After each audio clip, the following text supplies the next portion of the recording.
የሆነች ልጅ ነው ወድጄ በጣም የምታዘዛት ብሆን ግን አፋውጥቼ ወድጃታለሁ ብዬ ባልነግርሽ አንተ ልጅ ግን ሳይህ ሳትወዳት አትቀርም። ስለታዘዝኩላት እኮ በጣም ቸር ብሆንላት በጣም ቅን ብሆንላት ከሌላ ሰው ከማደርገው ጨምር የሆነ ነገር ማድረግ ከጀመርኩ አንተ ልጅ የሆነ ነገር አለ ማለት ነው ኦር ይሰማሃል ብለን እናገር። አየሽ በድርጊት ነው የሚገለጸው ማለት ነው። ባፋ አውጥቶ ከተናገረው ጥሩ ነው፣ ግን ባፋ አውጥቶ መናገር የከበደው ደግሞ አለ። አሁን ለምሳሌ እግዚአብሔር ሰዎችን የሚወድበትን የፍቅሩን መጠን ማንም ሰው ኮምፕሬንድ አድርጎ በቃላት ሊገልጸው አይችልም። ራሱ እግዚአብሔር እኛን እንዴት እንደሚወደን ራሱ ያሳየን በድርጊት በስራ መፍጠሩ ፍቅር ነው፣ ማኖሩ ፍቅር ነው፣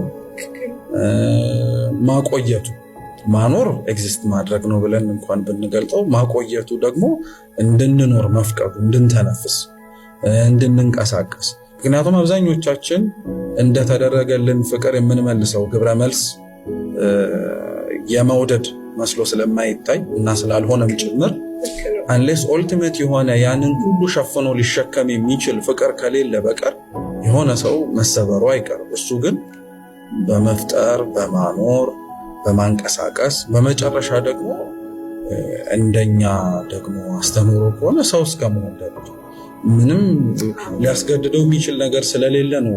እኛም ስንናገር ራሱ የሚገርምሽ ኃያል ወልድን ኃያል እግዚአብሔርን ፍቅር ከዙፋኑ ሳበው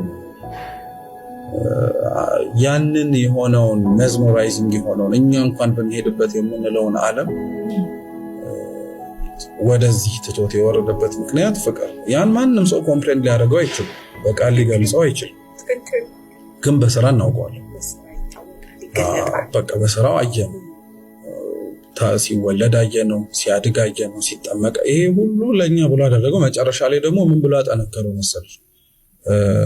ለሌላው ሰው ነፍሱን ቤዛ አድርጎ መስጠት የፍቅር ሁሉ የመጨረሻ ምልክት እንደሆነ ነገረን በፈውጡ እና ኦኬ። ስለዚህ ስለሌላ ሰው ዋጋ መክፈል፣ ለሌላ ሰው ስላለን ፍቅር መስዋዕትነት መስጠት ለካ እውነትም ኦልቲሜት የሆነ የፍቅር ጥግ ነው እንዴ ስንል ተናግሮ ደግሞ አላቆመም፣ አደረገው። ለኛ ሲል ደግሞ ሞተና ይሄው።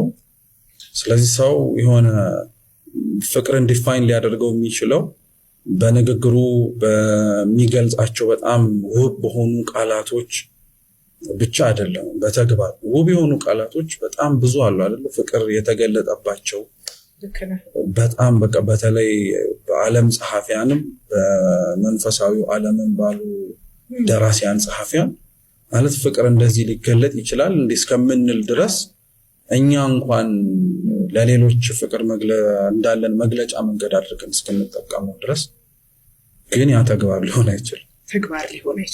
በመጨረሻው መደምደሚያው ተግባር ነው። ፍቅር ዲፋይን የሚደረገው ተግባሩ በቃ የመጨረሻው ቁንጮ። ያለ ተግባሩ ማንም ሰው በንግግሩ ብቻ ወዳለው ቢል እንዴትስ ይታመናል? እኔና አንቺ አሁን ለምሳሌ ዘላለም ትወደኛለህ ብለሽ እንዴት ይጂ አዎ በጣም ነው የምወድ፣ ከዛ በኋላ ከወደድከኝ ብለሽ ነው የምትቀጥይው። ልጆቻችንን እንኳን እኮ ከወደድከኝ የምትወደኝ ከሆነ ብለን ከዛ ተግባር እናስቀጥላለን። ለምን አክሽን የሌለው ፍቅር